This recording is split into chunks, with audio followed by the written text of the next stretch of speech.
आज हम 2 मिनट में क्लास 10 हिस्ट्री का चैप्टर 1 को रिवाइज करेंगे। चैप्टर 1, यूरोप में राष्ट्रवाद का उदय, the rise of nationalism in Europe. एक पृष्ठभूमि, 1749 की फ्रांसीसी क्रांति, फ्रेंच रेवोल्यूशन ने राष्ट्रवाद की भावना को जन्म दिया।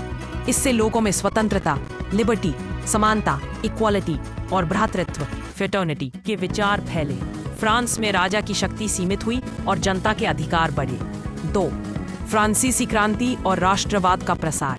क्रांति के बाद नागरिकों को राष्ट्र का सदस्य माना गया, राजा का नहीं। नए प्रतीक जैसे राष्ट्रीय झंडा, राष्ट्रगान और संविधान बनाए गए। नेपोलियन बोनापार्ट ने कई सुधार किए, एक समान कानून, मुद्रा, वजन माप की प्रणाली, लेकिन बाद में उसकी विजय नीति ने कई देशों में असंतोष फैलाया।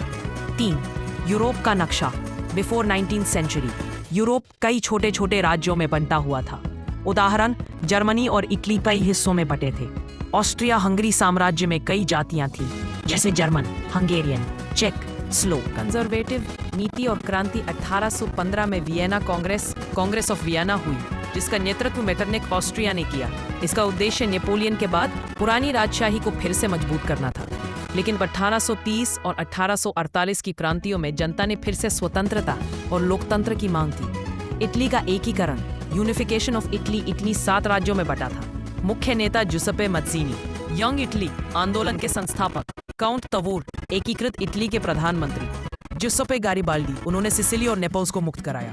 1861 में विक्टर इमैनुएल II इटली का राजा बना। 6. जर्मनी का एकीकरण, यूनिफिकेशन ऑफ जर्मनी। जर्मनी 39 राज्यों में बटा था। प्रशिया इसका सबसे शक्तिशाली राज्य था। एकीकरण के नेता ओटो वॉन बिस्मार्क प्रधानमंत्री। 1871 में काइसर विलियम I के नेतृत्व में जर्मनी का एकीकरण हुआ।